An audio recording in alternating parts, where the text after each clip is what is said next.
You're live. Welcome to Project Sanity. I'm hosting today, standing in for Brandon. I almost want to say welcome to the Takedown, but no, this is not the Takedown. This is Project Sanity. I'm Nick, the host of the Takedown, sitting in for Brandon today. I'm not going to take much time to do our introductions. I want to remind everybody to take the time to like and subscribe to the Takedown. Oh, excuse me. I meant to say like and subscribe to Project Sanity. But while you're down there subscribing to Project Sanity, there's another show right next to it, Takedown. You can subscribe to that as well. We can get all that in there, right? But today we're going to talk politics, and I had a whole nother topic that I wanted to talk about today. But right before we went in, looks like we're going to talk about Donald Trump, and we're going to segue. But the title of today's show is Democrats Are Not the Leaders We Need. And then I was also going to possibly talk about the Justice Democrats if we have enough time near the end here. So let's get started. Okay. We on the left, a lot of times we want to look to people like Elizabeth Warren and Bernie Sanders to be like some sort of, lightning rods or people that people can rally around and they're doing all these awesome things. I want to kind of push back on that. I think that's the wrong place to be, especially with these particular individuals. And the reason I say that is, Bernie Sanders during the campaign, in America, Bernie Sanders seems like this great bastion of left-wing thought. He's exactly what we need. But, in reality, Bernie Sanders is, a hardcore centrist, very, very centrist. And he still is not exactly where, we really need him to be in terms of trying to transform something. His whole framework is trying to work within the system as it is. And the system as it is completely broken. It's never going to deliver anything that we really, really need to have delivered in that method. We need to have something more towards a radical transformation.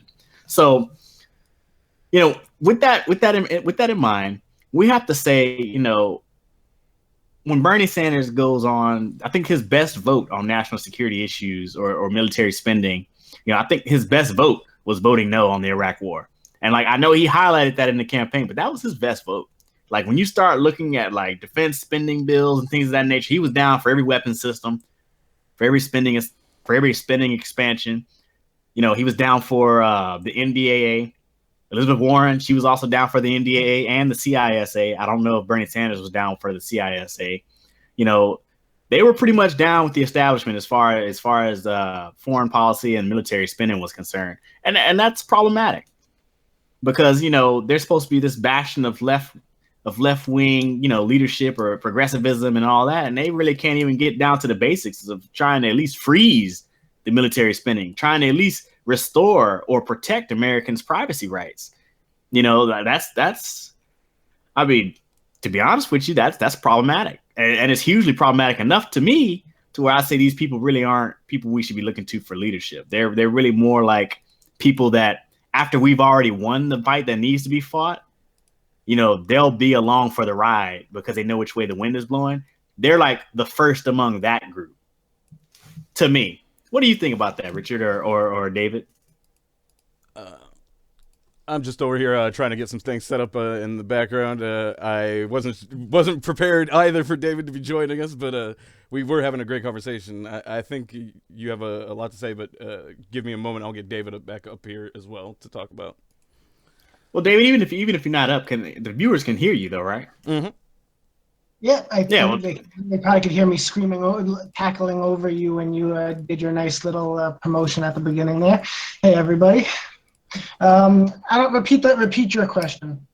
My question was, basically that whole long thing I had about Bernie Sanders and Elizabeth Warren with the problematic national security and foreign policy votes.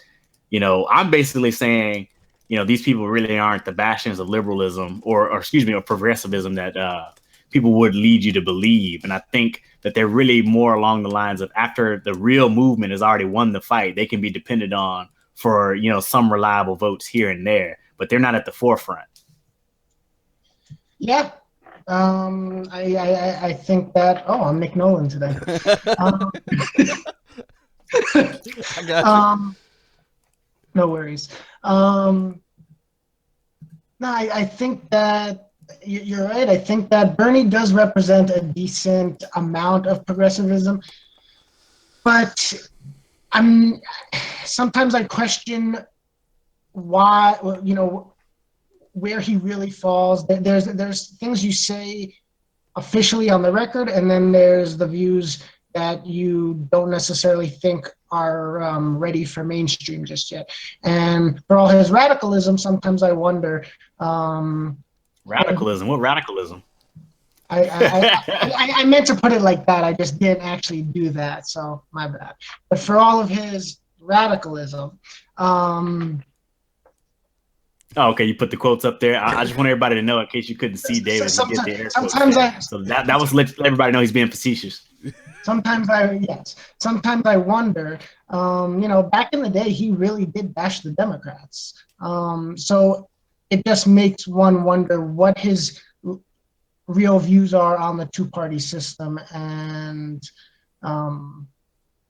what changed, and it wasn't, for all the people pissed off about the money or how our revolution was set up or how he handled the primaries. I still think Bernie's Bernie. I just don't. So sometimes I really question the underlying strategy. Well, I mean, let's talk about that a little bit. I was primarily angry, about him not challenging a lot of these, he didn't really challenge the election fraud that went on in the primary. He was okay with them basically cheating him out of multiple states and cheating him out of tons and tons of delegates. And he really didn't fight on that behalf. Like, we sent them a lot of money. And I think, moving forward, any type of champion that we're going to donate to again, we need to have them on record saying, look, I am going to challenge every state that's close. I'm going to challenge any state that has any type of suspicious activity going on. That's what you pay me for, because I'm actually protecting your voice. That is something I actually expect from a leader that I'm going to support. So I'm not going to be supporting anybody that believes in the system as it stands right now to count the vote fairly. I expect there to be a contentious legal battle for any progressive candidate moving forward. That needs to actually be a part of their platform. Yeah. I think that was really one of Bernie's failures in terms of a test of leadership. I always say this about Bernie Sanders. I think he's failed multiple tests of leadership, and I think that's one of them. Not challenging, the primary, what happened to him. And I think that goes back to the question of strategy and, what the end game is. I would say was, because the expectation was obviously that Hillary Clinton was going to win the election. Not our expectation per se, the expectation in that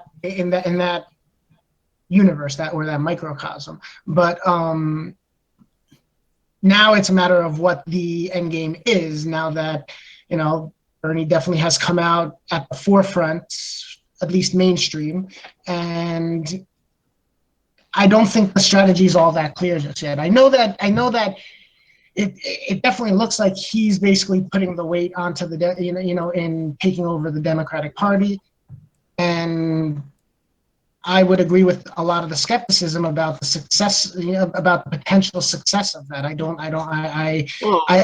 day I see it happening less and less. What I will add into the mix here before I hand it back to you is, and we were talking about this before we went live, Chelsea Manning actually wrote her first column today for The Guardian, and one thing she said was, and I think it's a really good point, we need leaders, specifically in this case, and her point was progressive leaders. We need leaders that aren't going to bend, that are going to stand up and fight for the values that we believe in. And her basic point was, if you look at Obama, his entire legacy was built up on things that are not set in stone. They can be pared down for the most part. Okay, so we'll come back to Chelsea Manning's statement. I only mentioned that because we're talking leadership, and so it sort of all goes hand in hand. Yes, I do agree, but let's bring it back. You said you wonder about the strategy. Like, in my estimation, as of right now, moving out of the primary, he didn't challenge those fraudulent election results. Then he kisses Hillary Clinton's ring and gets nothing for it. Then he gets blamed for a lot. And now he's out there letting them use his name to be the brand of the party when they are 100% against everything that he stands for and supposedly is pushing as a policy agenda. What kind of strategy is that? I mean, I guess you said it looks amorphous, but to me, it looks ineffective. I don't think this is let me ask you a different question. What does an insurgency look like? What does an insurgency look like in terms of, trying to be an insurgent inside the Democratic Party? What does that look like? If we were to try to attempt that, is that something where we're supposed to hold hands and get along? And, everybody don't want to rock the boat? That's not what you're seeing in California, or California would be a successful example. Florida would be a failing example. That's not what you're seeing in certain states, and politics is local. So if you're looking at it from a national level, if you're just looking at Bernie Sanders, you're not really focusing on a possible insurgency. You do have to look at the local level, and I don't think it's whether or not it will succeed. I don't think it's been given enough time to actually evaluate that, to actually take a look at it. Well, I will say that the strategy of taking over the Democratic Party is not a new one. It's been one that's been going on for well over 60 years. So at this point, I'm saying this attempt. I'm not. This attempt. It's not a new. Yeah. And look. I'm saying I'm sure the people that are doing this, are good people. I'm sure they're good people, but yeah, no, I don't think that they're much better than the people that tried and failed before them. So anyway. To say that all politics is local is one thing. Maybe in some regard that may or may not be true. I'm not sure. Kind of where I fall on that, because I believe most of the time the local politics, at the lowest level, they still have to operate within the rules set by the level above them, and so on and so on and so on. So an insurgency really can't start from one place or another. It really has to begin everywhere all at once. So, winning the local level, but still living under the state and national levels rules that are not progressive, it really doesn't really win very much. It's the last rung of the ladder, and it's important. But at the same time, they're just operating within the rules set by the levels above them. So I think, in terms of an insurgency, you have to attack all levels and take all levels, nearly simultaneously for it to be a real transition. But here's what I was going to say. An insurgency is not going to be people, holding hands and getting along and being afraid of embarrassing somebody. To be honest with you, the better ideas, the best candidates, they're going to be forged in the fires of battle. They're going to have to get out there and fight it out. And then may the best man win. If we lose by that, that's fine. We'll come back and get them next time. And if somebody, goes into a primary or something like that, and they're so damaged by the truth that they can't win an election, they don't deserve to be in there. That's what it is. That party, the party has to get along and all that. That stuff has to go. The strong will survive. That's what you have to have this kind of insurgency. And it's going to be dirty. It's going to be ugly. And civility has no place here, because guess what? People's lives are on the line. And somebody else told me that, you can't not like this because, this affects people's lives and all that. When it affects people's lives, you can't put people's lives on the line just so you can be civil with somebody that's 100% not representing those lives that are going to be lost. That's perfectly okay sacrificing those people. You can't be civil with these people for what? Because you got a D next to your name? This is crazy. It actually boggles my mind that that's the kind of tact people take. Well, you have to get along with people. No, you don't. If they don't want you in the club, just leave. There was recently a tweet going around, I can't remember from who was attributed to her, but the theory was that basically Democrats are still playing they were playing a game with Republicans, and Republicans said they're done, set the house on fire, and Democrats are still inside the house trying to win the game. Yeah, okay, so now let's transition it, right? So now we're talking about the Democrats versus the Republicans. But before that, I don't know if people watch Star Trek or not, but we were talking about what kind of leaders we need. We need a leader. I don't know if people like Star Trek or not, but Captain Kirk, James Tiberius Kirk, that's kind of, you take him and you mix him with maybe like a Jean-Luc Picard, kind of put them together. So you might not have the charisma of Kirk where everybody follows him because he's a funny guy, he's a charismatic guy, and he's kind of lucky and he takes chances. You might not need necessarily the charisma, but you do need the courage to take chances. But then at the same time, you also need somebody who has like, who commands respect, right? At the same time, and listen to their supporters. And there's like a really strong relationship between the leaders, people that lead, and the people that they lead. And that's what Jean-Luc Picard really excels at. He's considered the counselor.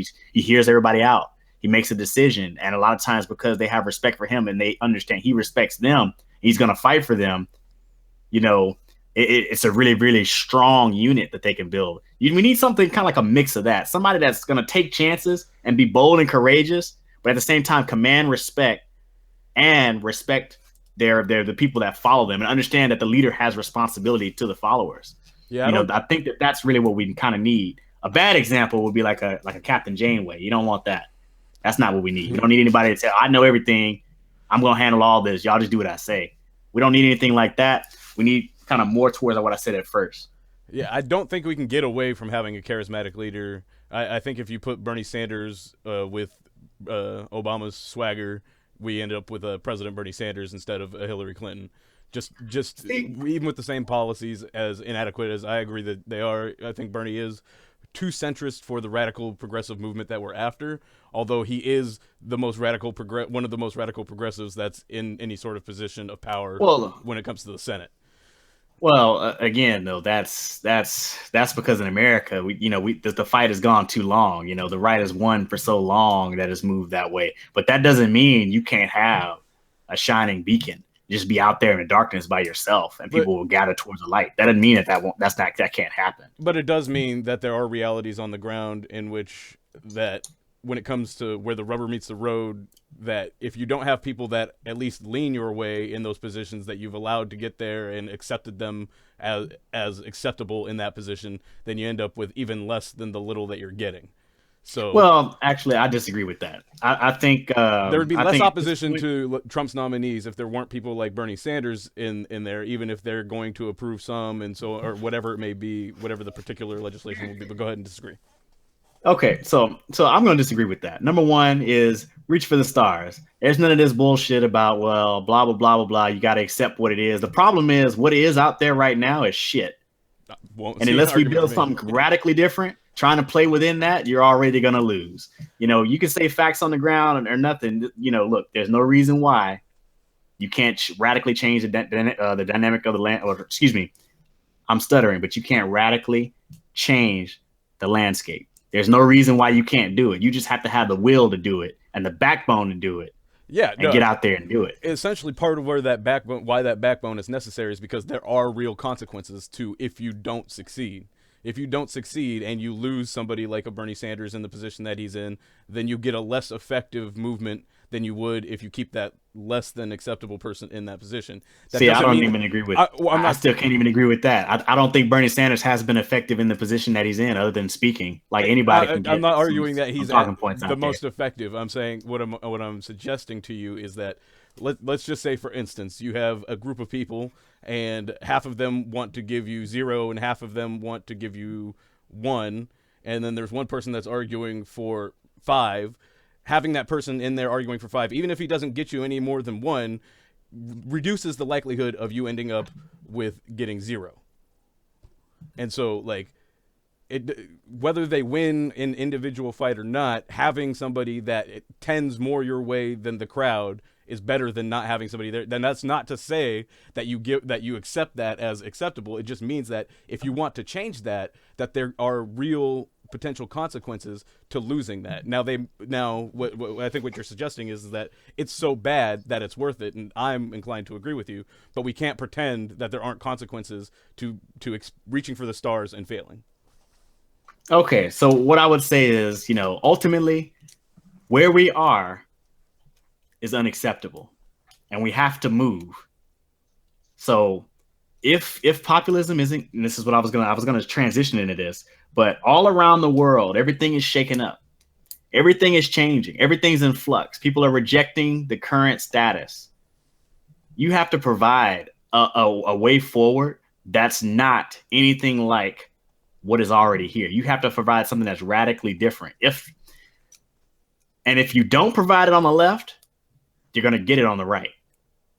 And I mean, you can, and this has parallels throughout history. You know, the power structure is very good at crushing left-wing movements. You know, they're very good at crushing left-wing movements. And one of the enemies of left-wing movements is wanting to compromise and be centrist and all that. Look, you got to reach for the stars, and sometimes you will lose. But guess what? That is the nature of the beast. When you lose, there's always opportunity to come back and win it. You know, so the fact that, you know, the idea that you can't fight for anything because you may lose, you know, that's a loser mentality. You know, I'm not gonna lie to you. If you don't fight, you're guaranteed to lose, guaranteed. And to be honest with you, you know, trying to take it the centrist route, you know, you're gonna lose anyway, because that's what we've been doing for the last 35 years. We've been trying to take this centrist route and try to spice it down the middle and, you know, try to be a little bit more effective than the Republicans. And that shit doesn't do anything.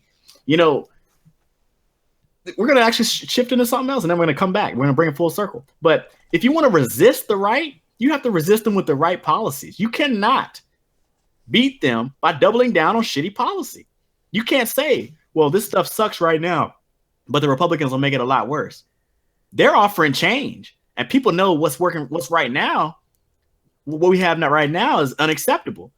So they're going to take that chance at change, even if it's leading us further in the wrong direction.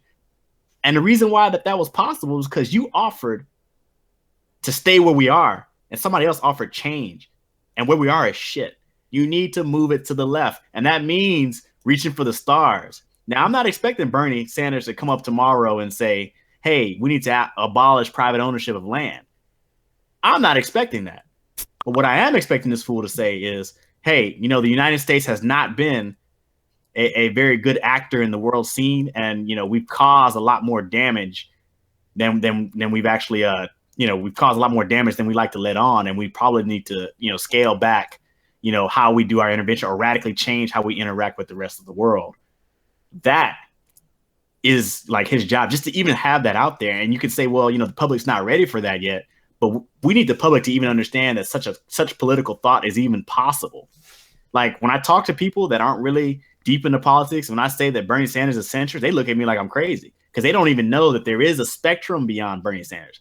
They're looking at him, this centrist, which is not what we need to handle the problems that we have right now. They're looking at him like he's a beacon of the left. And they say, well, that's just, you know, that's just crazy. This dude's a centrist, and they're calling him crazy. That's how bad a situation we're in right now. We need to go beyond, far, far, far, far beyond that. But back to leadership. I was just going to jump in and Go mention ahead. that, like, the people need to be prepared for the consequences. And so, like, not to say that Bernie voters or anything like that are the reason for Trump or anything, but that is the type of a situation that you get, where is instead of a Hillary Clinton who is going to continue the problematic policies that are shit, as you say, and I agree, that we're getting even worse policies, half-brained, and like potentially with you know, much longer consequences than a Trump term. And so I agree that those are the types of things that we're going to have to confront and challenge. But you're going to get resistance from people who are scared of that and the idea of losing. So they're going to want more security in the idea that reaching for the stars, that bringing good policy can win. And so, okay, let me respond to that. Right now, we've been compromising, and we've been losing. You know, I think what is the bad part of that premise is that the expectation that if we don't compromise, that we'll just continue losing. No. The way the political system works, it affords opportunity. When you have a situation where, how can I say this? When you have a situation where we are is bad, but people don't want to leave where we are, like, you just have to have courage. Like, people respect strength. They're drawn to strength.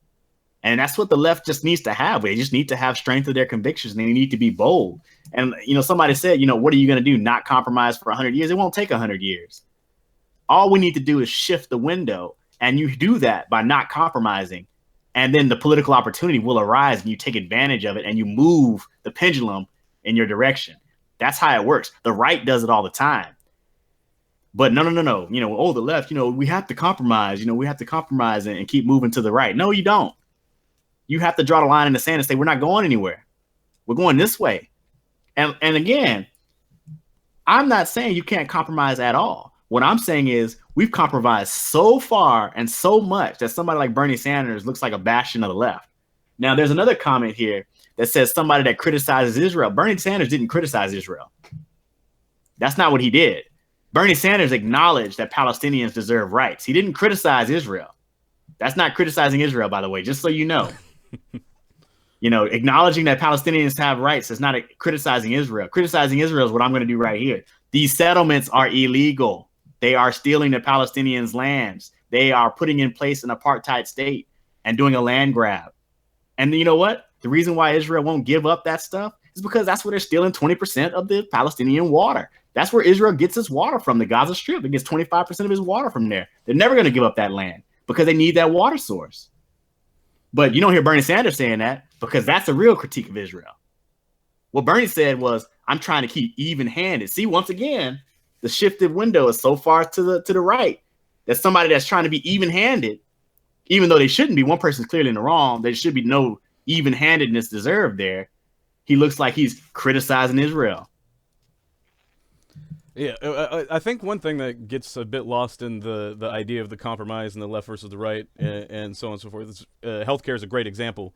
There's been recent polling from Pew that showed that not just or a majority of Americans support a government, basically a Medicare for all type option. A majority, 58%. So it's not a compromise between and that includes 40% of Republicans. So when we're talking about compromising, we're not just talking about compromising between the left and the right more generically, but we're talking about the corporate representatives that are our senators and members of the House, them compromising with each other for their mega donors and leaving us, and basically just trying to sell it to us. So it's not so much just that our leaders need to stop compromising. We need to stop compromising with our leaders about that they're not even representing us on either side of the aisle. Okay. So I'm going to take a second. I'm going to respond, one last time to the chat here, just because I'm feeling like I need to be interactive. But the fact that I have to explain that Bernie Sanders is a centrist, when that's, if you really study like politics around the world and actually examine his positions, that's what he is. That's a problem. I'm not going to force feed you. If you want to believe that he's a bastion of progressivism, more power to you. But I would tell you, in America, he only looks that way because your political spectrum is not very worldly. It's centralized in America. So please take some time and just go examine the politics of like Europe or something like that, and then tell me that Bernie Sanders is not a centrist. Now, I'm not saying he's the same as Barack Obama, because I don't call Barack Obama a centrist. I don't call Hillary Clinton a centrist. I call those right wingers. They are well in the right. So just throwing that out there. So when you refer to the left and the right in that sense, it's from a global perspective as opposed to an Americentric. Yes. I'm not. My spectrum is not the same as America's. The American spectrum is just completely fucked up. You can't use that as some kind of reference. Like your readings are going to be off. Yeah, just being honest with you. Americentrism is at the center of a lot of the problems that we have when it comes to informing our populace about what's really possible, as Bernie Sanders in particular, when he does refer to the global perspective, that we're the only first world country basically that doesn't have healthcare as a guaranteed right. Whether the quality of the healthcare is a separate question, but the concept that you should have access to healthcare and not just an emergency room by nature of existing or by being a citizen of the country, at least at minimum. Yeah. I mean, foreign policy is probably that's a dark spot on America. Like I can't even get up here and really have a dialogue with people because I have to like unteach. I feel like I have to unteach all of the bullshit that people have just ingested. As far as they're telling me stuff like not even the other Arab states acknowledge Palestine. It's like, well, how can they? Israel's got the United States standing behind them, and the United States has a lot of power and pull. I remember it was in the news that a resolution actually made it against Israel in their settlement building. I'm like, well, the General Assembly has passed several resolutions about that. They all get vetoed by the United States.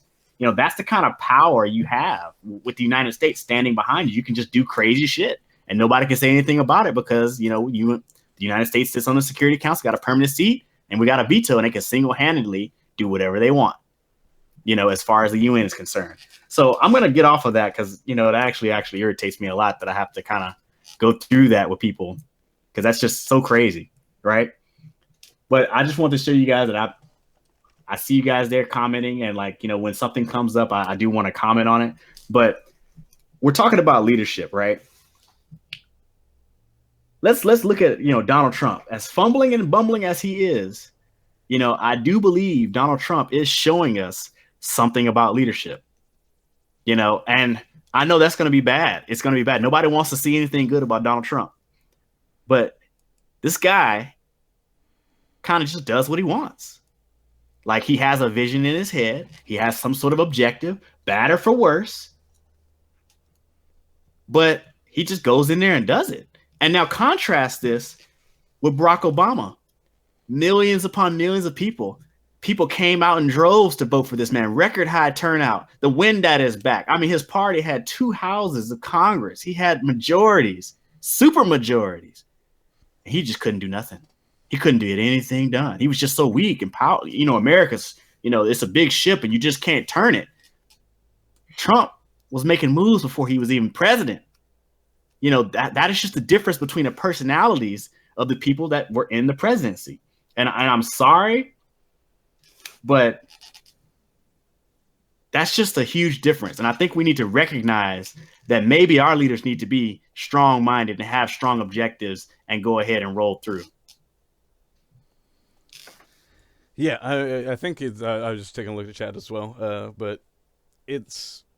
I think it's difficult for a lot of folks to really deal with the idea that Trump is being successful, even if what he's doing is detrimental in a variety of ways, and possibly even to his own at least stated goals. The Mexican wall, or the wall between us and Mexico, and how he's going to pay for it is a great example, where. And there's people floating, I guess it's been speculated as trial balloons, basically of how ideas of how to pay for it, and he basically poll tests it in the public, sends some poor sap out there to say that that's what they're doing, and then when that gets ripped all to shreds, then it's like, oh, the media misreported it, and that was just an idea, and here's what we're actually going to do, and floats another idea, hoping this one works. But he's also he's able to sell what's mostly ineffectual or stuff that everybody agreed on in the first place as an accomplishment for him. We saw with some of the early deals with the businesses about how he was basically taking credit for things that were largely done by the workers' unions or were going to transpire in various ways, like taking credit for the carrier jobs that were going to stay in the country anyway and adding that to his number of jobs that he saved. And he just does this. And for instance, the wall is another great example. The wall he's building the same wall that Hillary Clinton wanted to build, and that they essentially were starting in 2006 when 25 Democrats joined Republicans in voting for the act that they passed, and where they increased funding, increased more wall building, and increased Border Patrol agents, and did basically everything that Obama then went and continued, and that Trump is going to basically just continue to expand. Okay. So I agree with what you just said here. I'm going to respond to the chat here again, and I know I'm derailing the show by doing this. But number one, guys, is extrajudicial killings a global leftist policy? Bernie Sanders was sure down with that. Is that a global leftist policy? You know, it's not necessarily his domestic policy that makes him a centrist, guys. It's the foreign policy that everybody seems to ignore in America. And when you say things like, you know, well, scholars agree. You know, scholars agreed that black people were inferior to whites too. Were they right then? No, they weren't. And that's why just saying, you know, just because scholars agree means they're right. No, that's not what that means. You know, there's a lot of scholars that I can quote, you know, Foucauldian scholars, Marxian scholars that agree with what I said. So that doesn't mean that you're right. Right. But back to what we were talking about with Donald Trump. I'm just saying that Donald Trump is it seems like he's somebody that just has the strength of their convictions. Like, you know, whatever that's he does, one way to he put it, believes he's right. Yeah, exactly. Like he's just got it behind him. He doesn't care. He just doesn't care. That he like he's going to do what he's going to do. He doesn't care what you say about him. He's going to bash you. I'm going to do whatever I want to do. And you know what? At a certain point, leadership has to be like that a little bit, because not everybody's going to like when you're making decisions that you feel are right. Not everybody's going to be down with them. And one decision that I can think Trump might have it in excess, but like, he definitely. Yeah, I mean, you look, Obama, no question, lacked having enough. But there was a time where Obama was just like, I want to get along with everybody, and everybody's going to like me. No, they're not. You don't have to get along with everybody. It might. I mean, whether he would have got a second term being what would have instantly been categorized as an angry black man, which he was, regardless of the fact that he was unbelievably congenial. Like, would he have gotten a second term? I don't know. Would a lot of liberal or people on the left that stayed home because he disappointed them had come out? Probably. They would. Yeah, I'm just wondering. It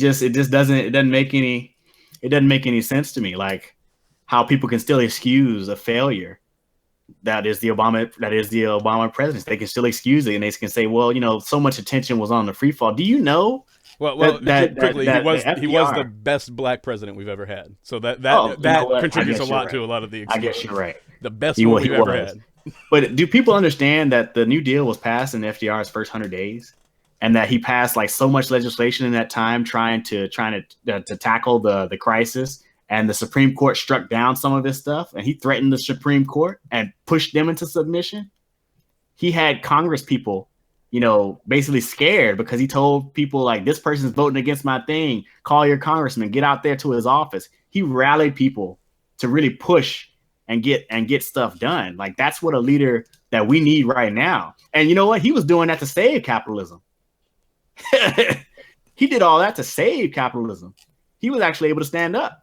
So, and he upset a lot of people too, and a lot of people that were his allies that he made very angry with what he was proposing and what he was pushing.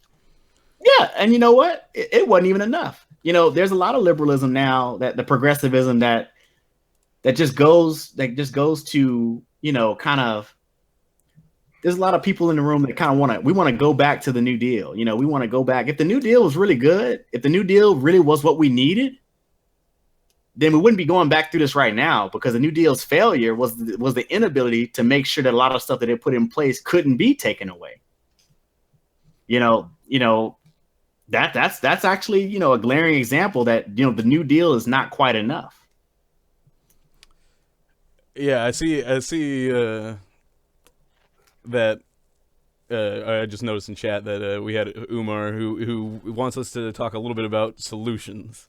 About, like, we know that the Democrats and our system is shot, and I know we talked a little bit at the earlier top of the show about how reaching for the stars is part of it, but we got about a little under 10 or about 10 minutes, give or take, to go. About 17 minutes. And I would say the number one thing you have to do, drop the Democratic Party. You need to be going and examining the Greens and the Progressive Independent Party, whatever's out there. Even if you want to just stay independent and get involved in activism and running your own candidates, that's what you need to be doing. If there's a Democrat there and they're not down with these policies, if they're not at least down with Bernie Sanders, and I say at least because that's a very low bar. That's not a high bar. It's a low bar. They're not at least down with Bernie Sanders, you can't support them. And you know what? It may take 5, it may take 6, it may take 10 years for it to bear fruit. But that's how long it's going to take. Anything that's worth doing is going to take time, and it's going to be difficult. And I can tell you right now, anybody that's selling you a short-term solution or saying this is something for the short term, they're lying to you, because it's not going to work. This is a problem. These problems have been festering for decades, and you can't just snap your fingers and in 2 years expect to have them solved. 2 years expect to have any type of decent progress really made on them, right? Like, we didn't just get here overnight, and we're not going to be able to dig ourselves out in 2 to 4 years. This is going to be a decades-long process. Yeah, and Umar continued to say, like, how do we make it unsuck? And I think you addressed that a lot. And I think to your point about it not being a 2 or 4 year long process, and to the idea of bringing solutions, I think one of the big things that it's going to take is a revolution in civics education at the local level, which means that if you're wondering what you can do, is you can make sure that your local school, the closest one to you, at least one in the closest district, has an extreme and is improving their civics education program and is getting volunteers involved and is doing things that are actually going to make generational differences when it comes to at least having a competent and capable voter base, so that if you're making the right points, if you're bringing the right policies, that you're not losing to someone with better messaging and more charisma. That's going to be key in the future, is that if you don't have a discerning group of voters capable of identifying whether what they're being sold is what they're going to get, then it doesn't matter if you're trying to sell them the right thing, because they're not going to be able to accept it over the thing that looks shinier and newer and better. And guess what? We also have to start exercising more control over our supposed leaders. We shouldn't have them out there, holding hands with Clintonites and neoliberals. They shouldn't be out there sitting on boards for charter schools. They shouldn't be out there, taking these votes, to support, rapid corporate nonsense that makes a whole bunch of money for corporations, like the Congressional Black Caucus, running to help the banks secure money after this and that. Their constituents didn't want them to do that. That's just something that they're out there doing. Now, let's say we talk about the Justice Democrats. I generally, because you're wearing the name of Democrat, and I know that just carrying the name of D, carrying that D next to your name has a price. And that price means you have to be down with what they're down with when they say you got to be down with it. And what I'm saying is, if you're going to do like the Justice Democrat thing, are they willing to say, no, you can kick me out of the party? I'm not going to be down with that. Are they really willing to do that? And are they willing to embarrass other members of the party that are down with those policies? Are they willing to do that? Bernie Sanders wasn't willing to do it. He's the bastion of progressivism, apparently. Yeah, it's going to be hard. It's not going to be easy for folks to do that and still think that they're going to have a chance of winning without a base of folks that are out there in the streets. Like for instance, the neoliberalism, the whitewashed feminism, all of that, it got millions of people out in the streets and taking pictures with cops and all that stuff. Is the more radical version, are they going to get millions in the streets, or is it going to be a few dozen anarchists mixed into some other protest? See, look, that's a weakness of the left. I hate that every time. And when I say anarchists, I'm sorry, I don't mean I'm speaking from a more colloquial term of anarchy, not from the specific political sense. But go ahead. No, I'm saying, every time the left tries to do something, we get painted with the anarchists. Yes, there are some anarchists out there, and not every anarchist is out there throwing Molotovs and trying to burn shit down. There are anarchists that actually have a principled viewpoint that makes sense if you really take the time to understand, what they're looking at and kind of how it relates to where we are, right? But look, a lot of times we have to recognize something that we're also fighting against. We're fighting against, social control. Like, resistance to Trump right now, that's a social thing. They're not resisting Trump's policies. They're just resisting because it's got Trump's name next to it. Half of the stuff he's doing, really, he hasn't even been president that long.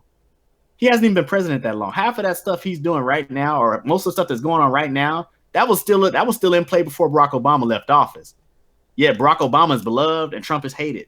Half of that stuff is not really a solution-based or policy-based dislike. I dislike Trump because of his policies. I've just been waiting for not because I have something personal to say about him. I've just been waiting for the whole, what's been going on at the Dakota Access Pipeline with the water protectors, for that to turn into Trump's fascist America, even though the same stuff was happening under Obama and the same people were paying little or no attention to it.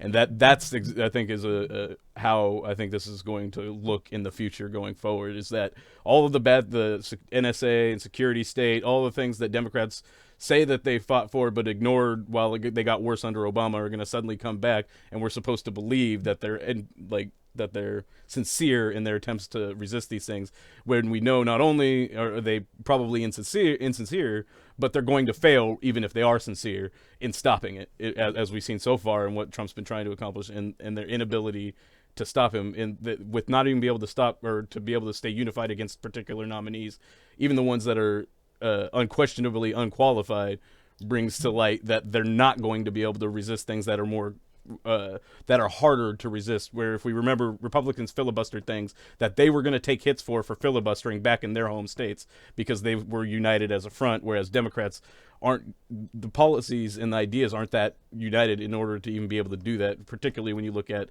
some of the blue dog or energy Democrats or the variety of Democrats that are deep in the establishment and were heavy supporters of Hillary Clinton.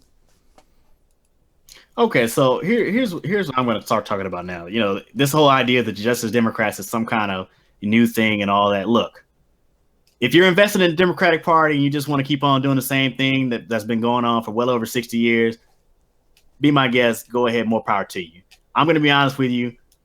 I think it's wholly a waste of time, because until they start showing me that they're ready to actually reject the Democratic Party. Let's say they lose the primary. Let's say they get primaried out of it, or they say they get cheated out of it, or whatever happened. They just lose. Are they still going to vote for the Democrat versus the Republican or not? What are they going to do? Are they going to vote for Hillary Clinton or Donald Trump? They're going to vote for Hillary Clinton, and that is why they're worthless. I would push back on them being worthless. I think the value of the Justice Democrats is, if you look at the platform, the rough platform that they put forward, while I find it personally severely lacking in things like social justice and racial equality and even some aspects of income inequality that I think should be more at their forefront, it's the type of message that would appeal to a large group of people. It would appeal to the Women's March group. It would appeal to the working white class in the middle, and it would appeal to these people. It can win. It can win. Well, here's what I say about that. And I think that is an attractive option for people familiar with the American political game. Is winning is a pretty important aspect as far as getting what you want. It doesn't mean that you're going to get what you want, but if you don't win, you're almost guaranteed not to get what you want. Okay, so number one, no, I think we've seen with Barack Obama that even winning doesn't mean you're going to get what you want, right? Yeah. Like I think we've already seen that. We need the right coalition to win, right? And when you talk about this women's march, like I hate to be like this, but basically we have a very elite form of feminism. You know, really the feminists that form of feminism shouldn't even be counted as like some sort of ally or some sort of coalition that we can rally around, because they were okay seeing black people get put in jail. You know, they were okay with that. You know, the LGBT community was perfectly fine with all those people getting kicked off of welfare. You know, they were perfectly fine with food stamps being cut, as long as, and it's not to hate on those specific groups. I'm just saying, the coalition, politics is an exchange, and for it to maintain being a coalition, everybody has to put in. And so far, a lot of the groups on the more elite end, they aren't putting in. They're perfectly fine with the neoliberals, and everybody else isn't. And so that's why, that can't be a strategy moving forward. Now, with the Justice Democrats, the reason why I'm saying, are they going to fold in with neoliberalism if they lose, and that's what makes them worthless, is because in order to exercise control over the Democratic Party, in order to really actually start moving them in your direction, you have to be willing to say no. You have to be willing to say no. And if you're not willing to say no, then, they're just going to whoop you. And then they're going to make you kiss the ring, and they're not going to give you anything, and the cycle continues. Just like the last 60 years. Congratulations. Great Justice Democrats. But, I mean, Justice Democrats could be what we make them. I mean, I'm not familiar with exactly who's behind currently the Justice Democrats, but if we make the Justice Democrats a tag that you have to meet a certain level of expectations, it may be Democrat light towards progressivism, versus the Democrats themselves as the party that we know them now, the neoliberal, corporatist, agenda-pushing side that we know now. It could be two factions of the Democratic Party, and while the Justice Dems may not be perfect, they may still be a faction for progressive politics within the Democratic Party, moving the party towards the left and or opening the opportunity for a cleaving of the party and an actual progressive party being formed. Or here's the problem. Here's the problem. Neoliberals getting kicked out. Number one, I didn't say white feminism. I said elite feminism, because this form of feminism is not racially bound. And I'm responding to a comment here. Mm-hmm. So here's also what I'm going to say. Unless you're willing to say no to the neoliberal, you're not splitting anything. So as long as you're saying yes to the neoliberalism, you're folding right on in. You're going to be under that heel of neoliberalism your whole time. You can complain about it. you know, you can carry their water, and when they say, oh, bring me some water, you're gonna grumble, I don't want to bring you any water. They're gonna say, what? And you're gonna say, you know, put your head down, you're not gonna say anything, you'll keep bringing them their water. That's basically what they're gonna do. You know, and that's BS. And that's not gonna go anywhere.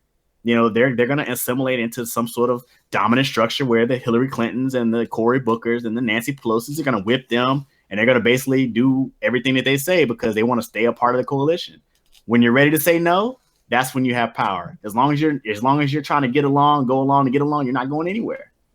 And I just don't understand how after so many years people haven't learned that already. So, you know, we got the New Deal because people were willing to say no. If Justice That's what made them scared of you. If Justice Democrats were willing to say no, then you would consider that they may be of more use than you're giving them credit for now at the moment. Yeah, I mean, if they're willing to say no and then go and make coalitions with like outside parties, Democratic Socialists of America, Labor, and the Green Party, then yes, they would be a force to be reckoned with, and they could actually be very effective if they were doing that. So far, that doesn't look like what they're doing. So as it stands right now, you know, they have to prove themselves before I change my opinion. But as of right now, no. All right. And Dave, backroom, just let us know. We do get off a little bit early in order to give them time to get the channel set up for Ben's show. So we're going to just wrap up. I just wanted to say some parting words. I want to thank Nick for joining us on the Project Sanity and standing in for Brandon. Did a great job. And make sure to check out the Takedown with Nick. He just started up his own YouTube channel as well. So make sure to find that and follow him on his Twitter account. You can see it there on screen now, at the Takedown Nick. And also, if you're watching on the Benjamin Dixon Show channel, make sure to check out and subscribe to the Project Sanity channel. We recently, I did a production for the Washington State Democratic Party chair debate. And so it was a debate between the people trying to be the chair of the Washington State Party. So if you're interested in finding out more about what that looks like at the local level, what's happening within the Democratic Party, you can check that out. It's right there on the homepage. And I'll pass it off to Nick there. I'm just going to say, you know, I'm sorry if I'm too radical for the people that are in the Bernie Sanders coalition, but right now, you know, we're in desperate times and it's going to call for desperate measures. And like trying to half-ass it this late in the game, you know, Bernie Sanders probably would have, you know, where he is now, that probably was good 40 years ago, and we could have worked from there. But, you know, we're kind of behind the 8 ball now on a lot of issues, and it's really not, you can't half-ass it at this point. And you can say, you know, you can be the smartest man in the room without bodies and all that. But if you build it, they will come. You just got to show them, you just got to be that beacon of light. You just got to be out there. Good night. Good night, everyone. Thanks.